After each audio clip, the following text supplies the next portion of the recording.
Hello and welcome to Films and That. My name's Rob Turnbull. And my name's Sam Hall. And today we're doing Andhadhun. Okay, so Andhadhun was your choice. What made you pick it? Well, it's recommended by a viewer actually, so I just kind of gave it a watch based on that. But when I watched it, it went off the rails a bit, so I thought it was worth talking about. So you weren't expecting much, and then it was like, oh wow, okay, yeah, this is a pretty good recommendation. Yeah, it went more and more ridiculous, so I thought, let's talk about it. Cool. Okay, let's go.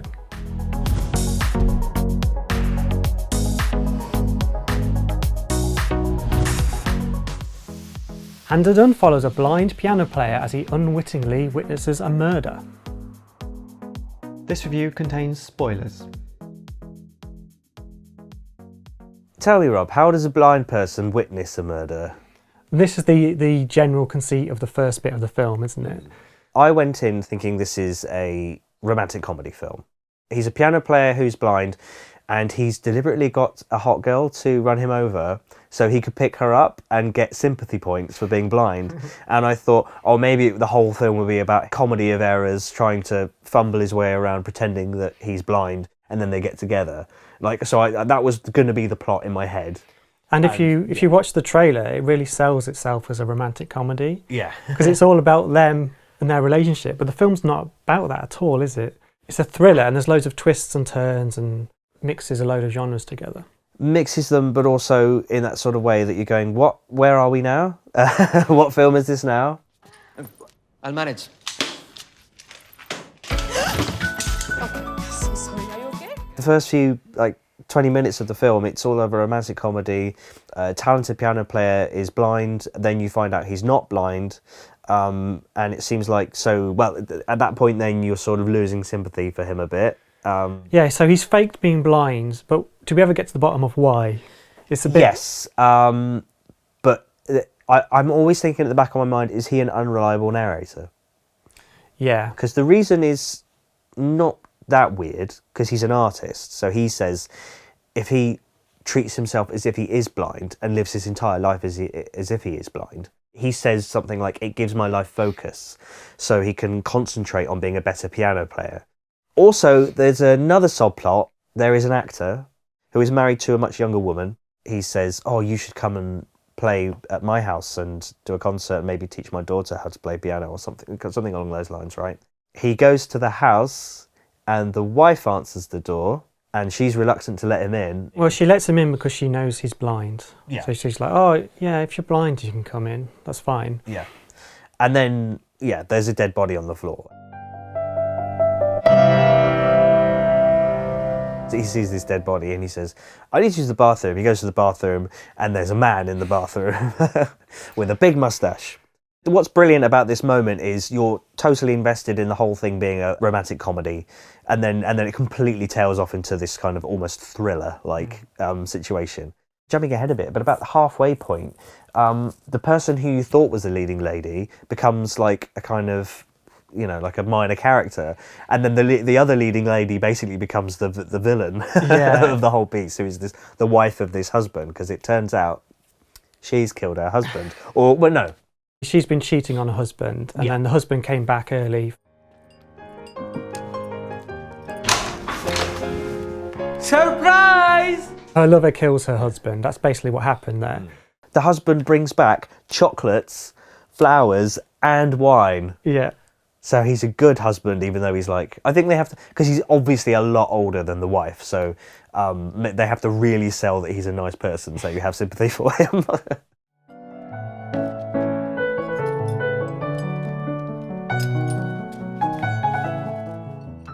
But this is what I mean, it just goes off the rails. Like, you start watching one film and it turns into another film, and then it just gets steadily more and more crazy from there, really, doesn't it? You've got this initial, I thought the film was just going to be about this initial murder and how does he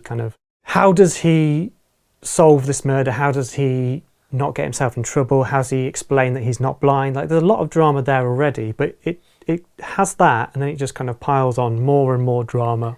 It gets more and more off the rails as it goes through. It's difficult to talk about, actually, in a review format, because it is just so, from the perspective of a Western film, all the kind of the usual plot points that you'd put in a script or whatever, in the terms of the pacing, they totally change. You're like, well, you've just gone in a completely different direction now, and now it's like you've morphed into a different film, so you have to put these points in different spots. They're like, for example, about the kind of the end of the second act, that would be the moment where the villains almost won whatever huge problem that character is facing. You know, it looks like they're not coming back for it, and then the final third is like they get there and they beat, and you're like, yeah, Rocky. But in this, at the end of Act 2, they've captured the main villain and tied her up, and you're like, what? No, this is like, you know, early on or later on. The hero's got the upper hand at this point, so you're but then there's so many other different characters sabotaging the film. There's a moment where he's like just escaped being an attack, and he's run away, and he's in like, everything's going wrong, and he passes out, and he wakes up, and it's like, oh, there's some people here to help him, and then those people are like, right, let's drug him and take his kidneys. And you're like, but he's just been through a horrible thing, and you just, it's like out of the frying pan into a really massive fire. I know, and they're characters that haven't really been introduced to this point, aren't they? They're just like another plot point from another film has like invaded this film. Really. Yeah. And then that becomes the whole thing as well, you know, where now he's got to sort of negotiate not having his kidneys stolen. And they're really brutal about it as well. And this guy, like the guy who's in charge, he's like a proper doctor as well. And he's like Harold Shipman. He's like stealing people's organs. दोनों kidney अरे मर जाएगा वो तो हाँ तो उठा के पीछे रेलवे ट्रैक पे फेंक देना. There actually is a disclaimer at the end of this film, I noticed, where they say, like, by the way, organ harvesting is actually illegal. Because they talk about it so much and they're so casual about it. 4-5 bar train आएगी गज गज गज किसी को पता नहीं लगेगा कितनी थी भी कि नहीं. मैं पेशेंट को मिलके आता हूँ. I think this film is really best enjoyed when you don't know anything about it. You don't know any of the plot whatsoever. Yeah. Because even that initial murder that you see it's better when it's a surprise. Because he's just playing the piano and he hasn't noticed it, and then he just suddenly sees it, and it's this big. It hits you, doesn't it? Yeah, I'm quite lucky in that respect, I guess, because I really did go in blind. I did actually prefer this film on the rewatch, believe it or not. Maybe because it became, the whole experience then became me looking out for the signs that, you know, like, so there's a moment early on when you meet who is the main villain. There's this whole scene of her like cooking a crab. She puts the crab in the freezer, and to not give it a shock, she puts it in the pot to kill it. And I thought, oh, is this like retrospectively like some kind of character analysis for her actually being a bit of a psycho or something? Like, she is without remorse. Like, she just blinds our main character. The guy faking being blind is actually blinded later on. That's not so unusual, maybe. That's the sort of thing where like that might happen in like karma, I guess. In a thought, like, he's been faking being blind, now he really is blind. Yeah. But I mean, like, she doesn't give that a second thought. She just goes, this is what I have to do, so I do it. So she is a bit of a psychopath. कैसे? कैसे क्या? 100 तरीके वो net पे tension ही खत्म सचमुच अंधा हो गया. Oh yeah. Oh, and she just murders her neighbour.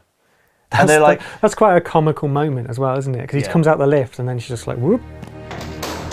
Unwittingly, again, the main character witnesses it, but pretending to be blind at the same time. It's a black comedy. It's described as a black comedy. And there are lots of dark moments with a hint of humour. When he goes to report the crime, the lover is there. And there's a lot of humour derived from him thinking on his feet. बताओ किसका murder हुआ है? रानी का murder हुआ है sir. रानी? कौन रानी? मेरी बिल्ली है. So like the wife is sat down, and she, out of nowhere, she's wearing a Scream mask from the film Scream. And it's quite kind of quite a funny moment, I guess. Our hero Akash, you know, is he reacting or whatever? And he does really well right up until he goes to drink some poison, some obviously poisoned like coffee or whatever. And he does the, oh no, like, knock the coffee over. And then she's like, you're obviously not blind. But yeah, but all those moments, that adds to the humour of the whole thing.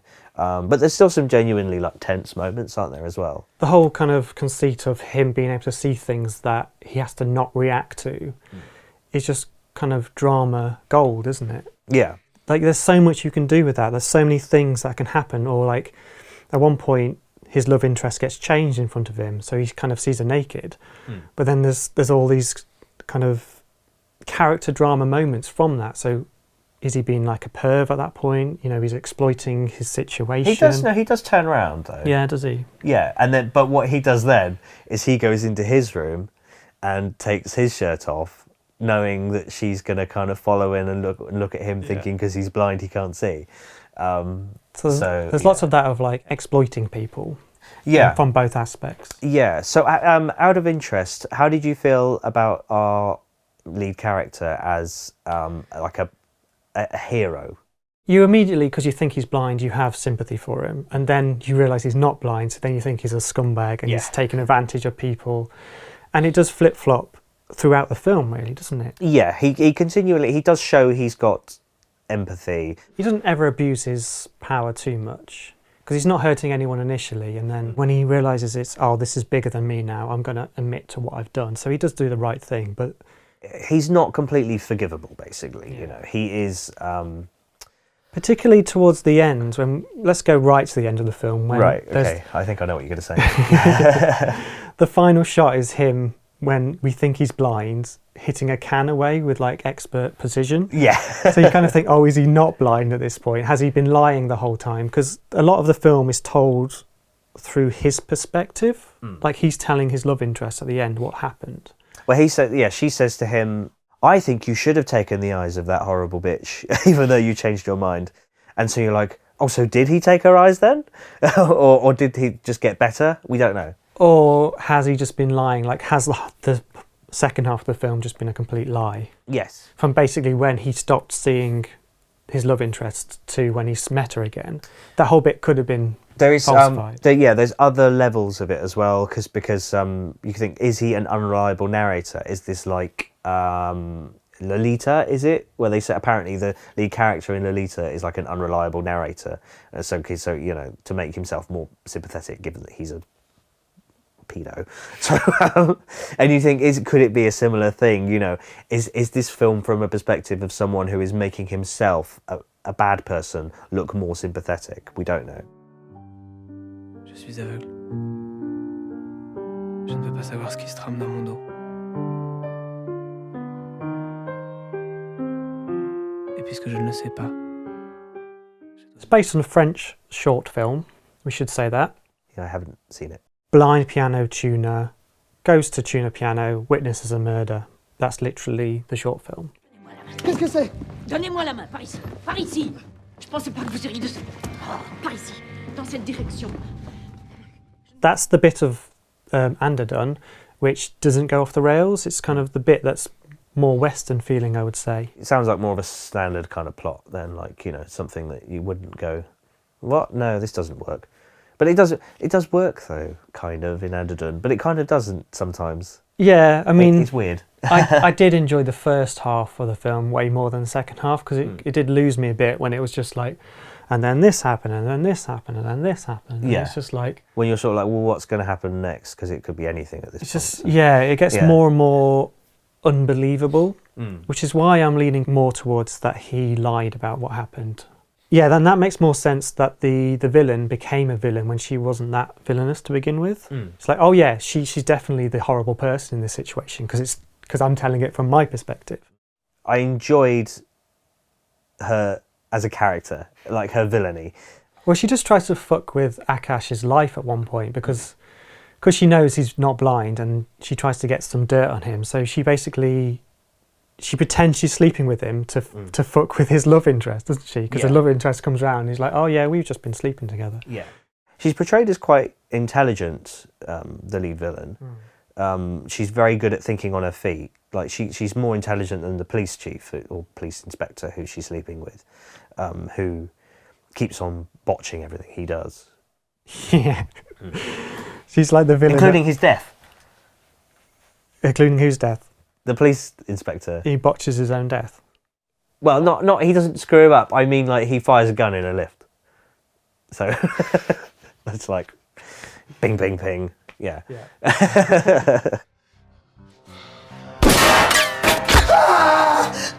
I like watching her villainy in action is, I think, is what I'm saying.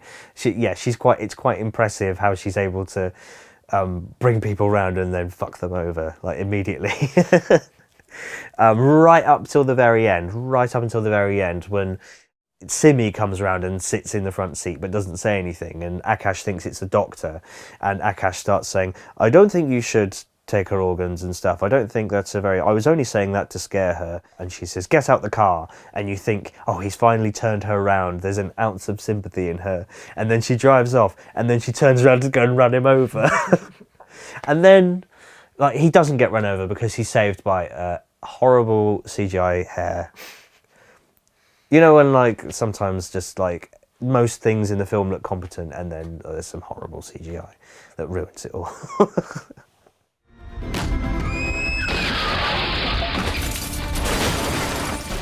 Yeah. I think I'd switched off by that point, though, to be honest. Really? Okay. There's still lots of different things happening. Yeah, but I suppose it's because maybe it, suspending your disbelief or whatever. It just keeps on happening, doesn't it? To the point where you're going, you've lost me because. Well, I think up to a certain point, and I think it lessens the stakes a lot of the time. Because you just go, oh, how are they going to get out of this situation? Oh, a random rabbit jumps in front of the car, you know? Yeah. That's just silly. Like, anything could happen, and then something else even more ridiculous could happen to get them out of the situation. I think what I really like in films is when the character gets themselves out of the situation. So it would have been better from my perspective if Akash had, like, learned to navigate his surroundings by this point. Yeah. Without his sight. And then maybe the car's coming towards him and he's able to judge it and then jump out the way at last minute. That would have been more interesting. It's like when everybody talks about Die Hard being such a classic because it's gritty and you appreciate what Bruce Willis does, you know, to kind of like going through, like getting cut and everything, you know, really working hard to stop the villains. Whereas in the later films, it's, you know, he's like Rambo or whatever, he can just do anything. And it's less impressive, you know, at that point. Yeah, where it's character driven rather than plot driven.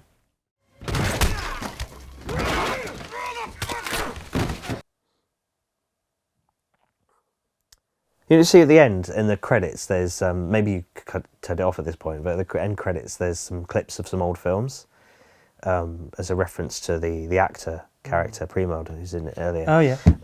You can see the little, like, trademarks and watermarks on the videos, as if they've just got them from, like, YouTube and just thought, this'll do. I didn't see that. That was a bit cringe. So I mentioned the rabbit. Right, so I mentioned a CGI rabbit being like really awful and one of the worst things about it. But actually, no, the worst thing about it by far is the Subway product placement scene. Here's your chicken tikka sub and your iced tea, just the way you like it. Here's your chicken tikka sub or whatever. Yeah. It was like bordering on Mac and Me, you know, in terms of product placement. It was just so unsubtle. Well, I think we're unusually perceptive to this kind of thing because in the UK, branding in films or TV is just such a no-no, isn't it? We've got so many laws that prevent people from selling anything in TV. Is that a PS Vita? So I think for us to see a massive Subway logo is a bit like, you can't do that, not in a film. I understand, it's just a bit of funding, isn't it? I don't mind if like somebody's drinking a Coke can and you can see the logo or whatever. And it's because it's always like, a couple of seconds. Yeah, but when the character like shows it to the camera, and it's a bit like you've lost me there. Takes you out of the film, doesn't it? Yeah, it becomes an advert at that point, not a film. It's exactly what it was like. That Subway scene was so shameless. That was just that was a big negative for me out of all the things that were pretty great. That was just a bit too much. I just wonder if that's just the world now. If you look at YouTube videos, there's going to be ads in the videos, aren't there? So I think it's just something that people are used to. Or do you think like all these dystopian futures are coming true? How'd you do that? It's called intelligent parking assist. The car guides itself into the parking spot. Wow. So what are your final thoughts on Andhadhun, Sam? Andhadhun. Overall... Did I say it wrong? Oh, I'm probably saying it wrong too. Andhadhun. Overall, I did like it. The fact that I enjoyed it on the second watch suggests to me that there was something to appreciate. I don't think I need to watch it again, maybe, but I would still recommend it because it is a bit of a wild ride, I guess. Yeah, I mean, it's certainly entertaining, isn't it? Even like there is some mastery in there, I'd say, and Yeah. I think there is a certain amount of cinematic literacy, and I do know that the director has not actually had that many other titles before that, but he's already got 2 more films coming up. I know this film did incredibly well financially. So it was a big success. Yeah, I mean, it's on IMDb's top 250 list, actually. Is it? Yeah. Oh. But yeah, there's loads of different emotions in there, I would say. So there's like fright, anger, humour. Yeah. But I mean, like, if you wanted to go and just get the whole spectrum of emotions rather than going to see one film and just being scared or happy, you know, there's lots to like about this film. Even if it is a bit silly, you can't take it too seriously, I don't think. No, don't actually. No, I do think this film is laughing at itself a bit. I don't think not laughing at itself is the wrong phrase, but like you say, not taking itself too seriously. You know, there is a bit of a wink to the camera. Overall, I give it a thumbs up. Okay, that's it for this time on Films on That. If you like this video, please consider supporting Films on That on Patreon. Goodbye.